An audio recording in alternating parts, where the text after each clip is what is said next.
여러분도 잘 아시겠지만 지금 우리나라의 진보 쪽이 요즘 통일을 얘기하지 않습니다. 옛날에 우리가 북한에 밀릴 때는 이 사람들이 통일을 얘기했어요. 근데 지금 우리가 커지고 나서는 통일을 얘기하지 않습니다. 전부 다 평화를 먼저 얘기해요. 평화를 많이 얘기해요. 평화체제 구축. 요즘 평화체제 구축 얘기만. 평화체제 구축에 어떤 문제가 있는가 나중에 우리가 공부를 같이 하겠습니다만은 이 평화체제를 구축을 요즘 신문에 나죠. 종전 협정을 없애고 평화협정을 하자. 그런 주장들 많이 하잖아요. 종전협정. 그건 왜 합니까? 종전협정을 없애고 평화협정을 하자는 우리 문재인 후보도 주장하더라고요. 내가 보니까. 그리고 한 반쯤 안철수 후보도 주장하는데 종전협정을 없애고 평화협정을 하자. 아주 굉장히 일반인이 볼 때는 다 좋은 얘기죠. 종전협정.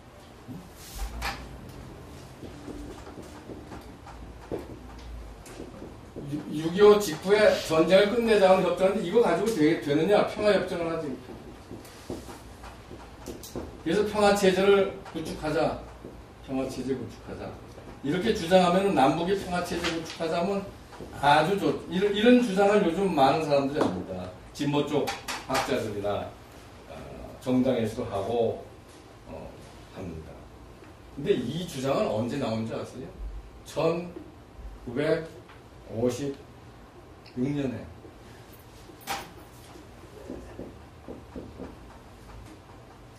북한이 남한에 대해서 한 겁니다. 북한이 주장입니다.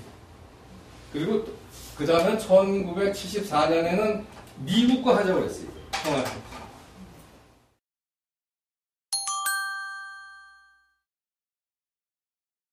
왜 이 사람들이 북한이 이걸 주장하느냐. 이걸 끝내고. 평화협정, 평화체제로 들어가면 제일 먼저 문제가 되는 게 뭐예요? 주한미군이 여기 있을 수가 없어요. 이제 전쟁이 끝났는데 평화로 됐는데 외국 군대가 남한에 주한미군을 내보내는 게 기본 목표입니다. 이게. 평화체제 하면 주한미군 존재할 수 없죠. 두 번째, 국가보안법이 어떻게 합니까? 방공법이 필요 없습니다. 방공법. 왜 이제 평화체제가 됐는데 여러분 잘 아시다시피 북한이 지금 남한에 대해서 자기들이 군사행동을 못하는 가장 이유는 딱 하나, 주한미군 때문에. 그래서 여러분 1948년 미국에 말이에요. 미국에서 국방부하고 국무성이 서로 토론합니다. 야, 대한민국이 희망이 있는 나라냐 없는 나라냐. 원조도 해주고 뭐 하여튼 이게 좀 민주주의를 세워보려고 그러는데 끊임없이 싸움하고 말이지 뭐 또 미군 물러가라고 데모도 하고 국회에서 골치 아파가지고 여기 떠날 것이냐 말 것이냐 고 토론을 합니다. 근데 국무성에서는 국방성에서 이거 좀 어떻게 민주주의를 지켜보자. 원조도 해주고 이런 주장을 하고 국무성 쪽에서 이거 안 된다. 떠나서 하고 하다가 결국은 1949년에 떠나는 결정을 하고 주한미군이 다 떠납니다. 그리고 50년에 그 다음에 전쟁이 났어요. 49년 초에 말이죠. 김일성이가 모택동한테 찾아서 우리 전쟁하겠다고 그럴 때 하지 못하겠어요. 근데 스탈린한테도 얘기했는데 반대했습니다. 근데 49년에 미군이 떠나고 나서 50년에 스탈린이 오케이 했고 모택동도 오케이 해서 전쟁 나갑니다. 주한미군 때문에 지금 전쟁 안 하는 겁니다. 그런데 아주 주한미군을 내보내서 하는 중요한 평화협정은 평화체제는 평화협정으로 되는 게 아닙니다. 근데 이 사람들이 이걸 주장하는 거는 미국에 대해서 한국이 결국 주한미군 문제고 방공법 문제고 NLL도 없어집니다. 이거가 기초에서 NLL이 이거 하면 NLL도 없어지고 이런 것들이 이 사람들이 목표를 하는 겁니다. 그러니까 대남 적화 전략의 한 부분인데 우리나라의 진보적 지식인들, 진보적 언론인들도 이걸 그냥 주장하고 또 그냥 그런가 보다 그러고선 일반인들도 많이 그래서 이걸 주장하는 데 가서 사인한 우리 조계종의 자 선생님도 사인했더라고요. 내가 보니까. 모르고 하셨겠지. 응? 이런 주장을 제가 그래서 이걸 해주면 북한이 핵을 개발 안 할 텐데 이렇게 주장했어요. 문제는. 저희는 그렇게 안 배웠고. 그렇게 안 배웠지. 이건 있을 수가 없는 거지. 미군 때문에 안보가 되는 건데 왜 많이 배운 사람들이 이쪽을 주장하는 네. 거예요? 중국에도 알고 있는. 중국에 아주 기본적으로 다 알고 있는 거예요. 그리고 있는 문제인데. 여러분들이 잘 알지만 베트남, 베트콩하고 미군하고 같이 월남하고 평화협정했죠. 평화협정 파리에서. 그리고 나서 2년 후에 넘어갔어요.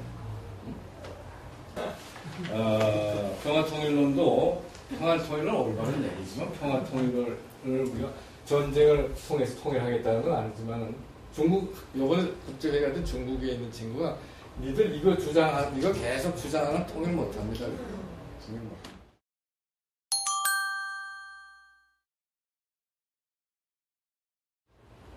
근데 우리나라에서 그러고서 사실 우리가 심하게 생각을 봅니다. 중국에서 대만에 무력으로 개입할 조건을 3개를 만들었어요.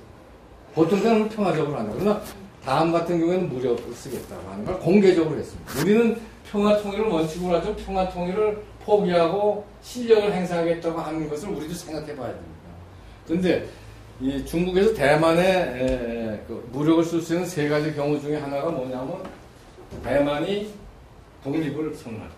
이건 먼저 대만이 독립을 선언할 때. 예를 들어서 북한 정권이 북한 국민에 대해서 대대적인 학살이 일어났다고 그럴 적에 우리는 평화통일을 포기하겠다. 이런 주장을 우리가 하고 있어야 돼요. 평상시. 우리는 그런 게 없어요. 그냥 북한이 아사를 당하든 누가 뭐 사람 죽이든 자기 민족이라고 그러면서 평화통일이라는 이름만 갖고도 가만히 있는 거예요. 이거 우리가 이 가치가 내가 부정하는 게 아니야. 이게 다 한계가 있고 이걸 잘못 이용하면 엉뚱한 방향으로 간다는 거예요. 평화통일은 중요한 거지만 평화통일을 할 수 없는 경우를 알고 있어야 됩니다. 그리고 일본이나 미국 학자, 중국 학자 너희들 평화통일 계속 얘기하면 절대 통일 못. 솔직히 말해서 통일은 평화적인 방법이 아닌 형태로 일어날 것이다. 북한이 급변 사태가 난다든가 그래서 남한에 올라간다든가 형태, 아니면 중국이 내려온다든가 하는 형태로 통일 문제가 풀리지 그냥 이렇게 뭐 남북이 합의 통일이라는 건 가장 가능성이 없는데 너희들은 계속 안 되는 것만 얘기하니까 이게 통일할 생각이 없는 민족이구나. 그래서 내가 평화통일을 헌법에 넣은 데는 나름대로 이유가 있고 난 그 가치를 충분히 이용하지만 여러분들 이것이 가지고 있는 한계나 문제점을 같이 알지 않냐 하면은 우리가 이거 한 발짝도 못 나갑니다. 똑같은 게 내가 보기에는 흡수통일론입니다. 지금 많은 사람들 아마 국민들한테 물어보면 흡수통일 안 됩니다. 흡수통일은 뭔가 해서는 안 되는 걸로 지금 대부분들이 생각하고 있어요. 내 질문은 그거예요. 그런가? 그런가? 흡수통일이라는 게 언제 문제가 되는 독일의 경우입니다. 독일의 경우. 동독이 망하면서 동독 국민들이 흡수통일을 원했습니다. 그래서 그냥 서독으로 흡수돼 버렸어요. 흡수통일이라고 하는 것은 정상적인 상태가 아니라 비정상적인 상태에서 일어납니다. 비상상태에서 일어납니다. 비상상태에서 한쪽의 체제가 붕괴될 적에 우리가 흡수통일을 반대하면은 어떻게 되겠어요? 중국이 흡수통일을 합시다. 북한이 붕괴되고 있는데 우리는 흡수통일을 안 하겠단 말이에요. 그러면은 결국 중국에는 흡수통일은 안 합니다. 흡수통일은 목표가 될 수가 없습니다. 왜냐하면은 사회주의, 공산주의, 독재체제의 변화는요, 외부 압력만 갖고 되지가 않습니다. 내부의 모순을 통해서 일어나는 거예요. 기본적으로. 그게 중요한 거예요. 그래서 북한이 내부의 모순으로 어려운 국면에 갈 때 우리가 흡수통일을 반대한다는 게 무슨 의미가 있느냐. 그래서 중요한 건 흡수통일을 대비한다든가 흡수통일을 준비하다든가 하는 걸 해야지 반대를 우리가 하기 시작했어요. 왜 했느냐? 이거 흡수통일 반대로 제일 먼저 얘기한 게 누구예요? 김정일입니다. 김정일이 독일 망하고 이제 동독이 망하고서 이제 냉전이 끝나면서 이 사람이 얘기한 게 흡수통일 반대. 우리는 한쪽이 먹느냐 먹히느냐 하는 식의 통일을 반대한다라고 그랬어요. 그러니까 그것에 대해서 이쪽에서 화답을 하는 게 햇볕 정책입니다. 햇볕 정책이 3가지 요소가 있는데 첫째는 흡수통일 반대, 무력 반대, 흡수통일 반대. 그래서 사실은 자주통일을 무슨 해서는 안 되는 식으로 생각하는데 이거는 우리의 목표라기보다는 이거는 불가피한 경우에 등장하는 비상사태일 때 그것에 대해서 우리가 어떻게 준비하느냐. 북한의 붕괴에 대해서. 사실은 미국이나 중국이나 전문가들은 북한의 체제에 대해서 대단히 불안해하고 그것에 대해서 너희들이 준비하고 있느냐를 묻고 있는데 우리는 북한의 체제가 불안해서 붕괴될 때 흡수통일 반대한다고 남의 일처럼 보겠다고 하는 식으로 얘기를 하고 있다면은 이게 틀린 거예요. 그래서 북한의 체제 변화할 때 우리가 어떻게 이걸 적극적으로 개입해서 풀면서 중국의 개입을 줄이고 우리가 민족의 자주 통일을 가지킬 것이냐 하는 적극적인 전략이 있어야 되겠다는 거고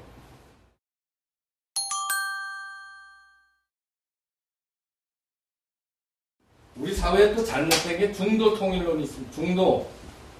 중도 통일 내지는 중립화 통일이라는 게 있습니다. 정확하게 우리가 좀 알아야 됩니다. 중도 통일이라는 것은 북한 체제, 남한 체제가 다 문제점도 있고 장점이 있으니까 중간 형태로 통일하면 어떻게 하느냐, 어떻게 했느냐 하는 겁니다. 이거 가장 많이 주장한 분이 누구예요? 은익한 목사입니다. 일견 그럴듯하죠. 북한도 전혀 좋은 점이 없진 않을 거 아니겠습니까? 그래서 거기에 좋은 점과 남한의 좋은 점을 따서 하고 나쁜 점은 서로 하자. 일견 그럴듯한 얘기입니다만 중도 통일은 이거는 이제 문학적인 상상력은 있을 수 있어도 현실은 맞지가 않습니다.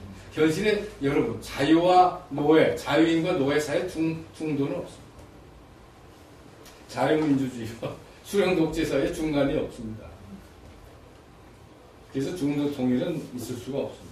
결국은 우리는 물론 우리나라 헌법에도 맞지 않지만은 이건 관념론이고 근데 우리 사회가 가끔 중립국가를 만드는 게 어떠냐 이제 답답하니까 그렇죠. 강대국에 쌓여 있으니까 중립국가 하는 게 어떠냐. 그래서 영구 중립 선언하고 하는 게 어떠냐. 근데 이건 우리나라는 못하게 돼 있습니다. 두 가지. 첫째는 중립화는 아주 작은 나라, 의미가 별로 없는 나라는 중립화할 수 있습니다. 그런데 많은 경우에 중립화는 현실적으로 우리나라는 그렇게 하기에는 한반도의 전략적 가치가 너무 큽니다. 그래서 우리의 의사와 관계없이 이웃 나라들이 한반도를 자기의 영향권 안에 두면은 동북아에서 힘의 균형이 확 달라집니다. 위치가 달라집니다. 그렇게 중요한 전략적 가치가 있기 때문에 우리는 중립해서 아무 데도 속하지 않겠다라고 할 수가 없어요. 여러분, 고종이 노일 전쟁 날짜에 그때 고종이 봄에 중립화 선언했어요. 우리 중립국 하겠다고 했어요. 근데 우리가 고종이 중립국 하겠다고 선언하든 말든 일본과 러시아가 봐서 누가 이걸 먼저 먹겠느냐 하고 자기들끼리 전쟁하고. 그래서 중립화라는 이론적으로는 바람직한 것 같지만 실제로 현실성이 없습니다. 이게 작은 나라이고 너무나 전략적으로 중요한 나라고 그래서 한반도를 누가 차지하느냐를 갖고 지금 수백 년간 경쟁이 오던 게 동북아의 지정합니다.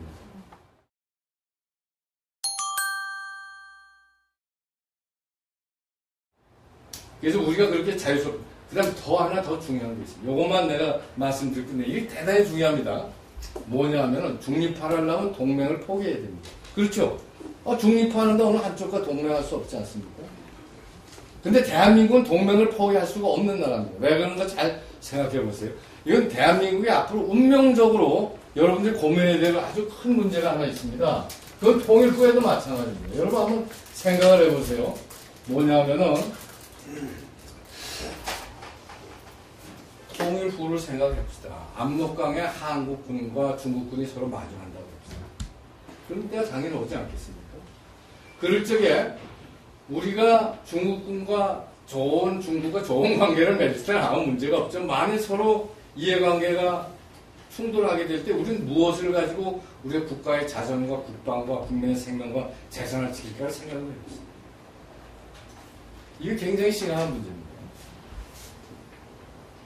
이게 중국입니다. 우리 여기 조그만 나라가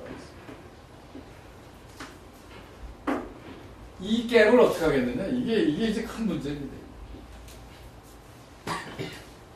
이 갭을 못하면 요걸 이제 국제 정치에서 세력 균형 넣어서 요거를 이제 파워 베이컨, 파워 공백이라고 하는데 이걸 어떻게 하겠냐. 결국은 이 힘이 이쪽으로 가서 이걸 메꿉니다. 그래서 이걸 비슷하게 만드는 거다, 이런 얘기, 힘은.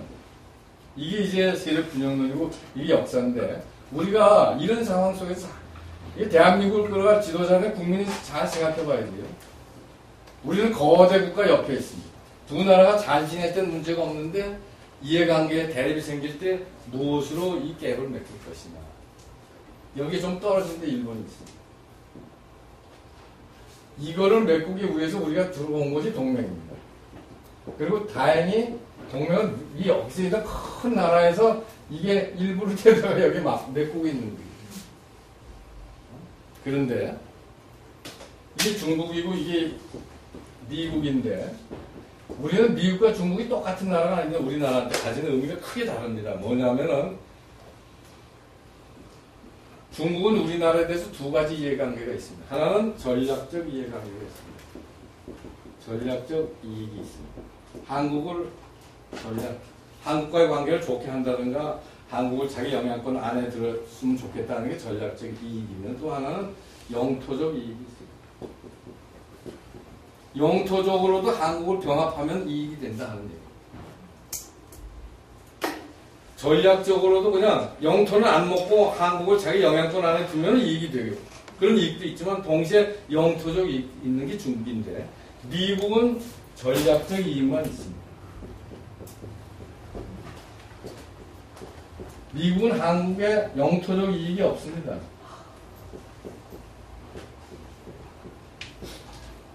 영토적 야욕이 없다 이렇게 볼 수도 있습니다. 전략적으로 미국이 한국을 자기 지배하에 두면 자기 영향권 안에 두면 이익이 됩니다. 그는 똑같습니다만 여기는 영토적 이익을 가질 수가 있기 때문에 때로는 과거 역사를 보면 한국을 침범했던 겁니다. 근데 다행히 우리한테 굉장히 이건 럭키한 건데 미국이라고 하는 전략적 이해관계는 있지만 영토적 이해관계가 없는 큰 나라가 있는데 이걸 여기다 갖다 놓은 게 이승만 대통령. 그래서 이승만 대통령이 6.25 때 북침하겠다고 막 강조하는 거예요. 그러니까 미국이 이걸 좀 분단해서 이제 안정화시키려고 분단 평화를 유지하려고 하는데 이승만 대통령이 막 반대하니까 말이지. 그럼 뭐 어떻게 하면 네가 우리 말을 들어주겠느냐 하니까 이승만 대통령이 한 게 미국과 한국이 동맹을 하는 상호 방어 조약을 하자. 그렇지 않으면 우리는 도저히 불안해서 안 되겠다. 한국이 전쟁이 나면 너희들이 꼭 와서 우리를 돕는다고 해야지 내가 분단을 수용하겠다 이렇게 했던 거예요. 그러고서 한미 방어 조약을 해보고 보니까 어떤 문제가 있나 자동적으로 개입하게 되어 있지가 않아요. 한국이 전쟁 나면 자동적으로 개입하게 되어 있지가 않아요. 미국의 의회를 통과하게 되어 있습니다. 그래서 이승만 대통령이 불안한 거예요. 그래서 어떻게 했느냐. 미군을 전부 다 38선 밑에다 갖다 놨어요. 그럼 전쟁 나면 자동적으로 개입돼도 38선 밑에다 갖다 놨는데 그걸 뒤로 막 끌어낸 게 노무현 대통령입니다. 그러니까 이게 그래서 미국 앞으로 장기적으로 잘 보세요. 미국하고 우리는 미국과 중국 다 잘 지내야 됩니다. 당연하죠. 서로 같이 발전해야 되죠. 중국과 그래서 나는 친미 친중이 우리의 노선이다. 이렇게 생각합니다. 그러나 중국과 미국의 차이점이 있다는 걸 마음속에 갖고 있어요. 이 부분에 대한 고민이 있어요. 그래서 미국의 동맹관계는 우리가 이걸 메꾸기 위해서 이거는 우리의 사활에 달리는 문제예요. 이건 미국 때문에 하는 거 우리 때문에 하는 거예요. 그래야지 이 친구들한테 만일의 경우에 레버리지가 되는 거지. 이거 없이 이게 그래서 부분적으로 일본도 앞으로 일본이 한국에 대해서 영토적 이익을 갖기에는 시대가 갔습니다. 제가 볼 때. 그래서 전략적 이익이 있기 때문에 일본의 일부도 우리가 좀 끌어들이고 러시아도 마찬가지입니다.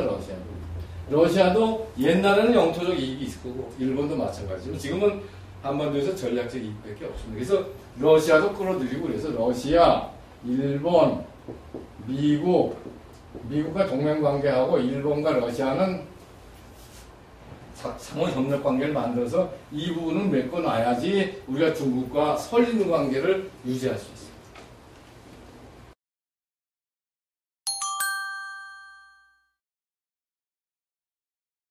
나는 통일 후에도 당분 이 관계가 지속돼야 된다고 생각해요. 그럼 언제까지냐?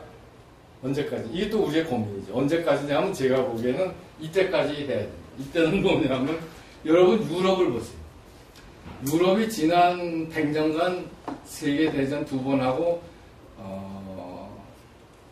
거의 큰 대전이 3번 있었어요. 러시아, 유럽은 전쟁의 대륙이었습니다. 근데 전쟁의 대륙이 지금 평화의 대륙으로 된 것은 EU 때문입니다. 지금은 베네룩스 3국이, 예를 들어 벨기에라든가 네덜란드가 독일에 대해서 위협을 느끼지 않습니다. 거대한 나라가 옆에 있어요. 전쟁, EU의 최대 인류 역사상 기여는 이제 유럽은 더 이상 전쟁이 없는 도시입니다. 대륙으로 만든 겁니다. 나는 우리가 통일을 하고 동북아 경제 공동체가 생기면 곧바로 안보 공동체를 발전시켜야 돼요. 그래서 우리가 주장해서 No War Treaty부터 전쟁을 하지 않겠다는 협약부터 각 나라가 중국, 러시아, 일본 등등이 같이 해야 된다. 그러면서 군축으로 들어가야 됩니다. 이 모든 나라, 비핵화 지대도 들어가야 됩니다. 이걸 우리가 주도하면서 결국은 유럽과 비슷할 정도로 다자간 안보 협력 체제를 구축을 해서 전쟁 가능성이 사실상 없어지면은 주한미군이 있을 필요가 없습니다. 그때까 그런 질서가 평화의 질서를 우리의 힘으로 만들 때까지는 갖다 놓는 것이 대단히 중요합니다. 자기들의 이해관계 이 친구들이 생각보다 빨리 빠져나가려고 그럴지 모릅니다. 근데 우리는 우리의 이익을 생각해야 돼요. 이게 굉장히 중요합니다. 그래서 우리가 대국과의 관계가 대단히 우리가 다 협력하고 서로 가까이 지내는 게 중요합니다만 이 엄정한 사실을 우리가 알고 무엇이 우리의 국가 이익이 되느냐 안 되느냐 잘 생각을 해서 우리가 갈 길을 찾아 나가야 되겠다. 이런 걸 얘기하면서 오늘 무별로서 제 얘기를 오늘은 여기서 끝내겠습니다. 여러분 경청해 주셔서 고맙습니다.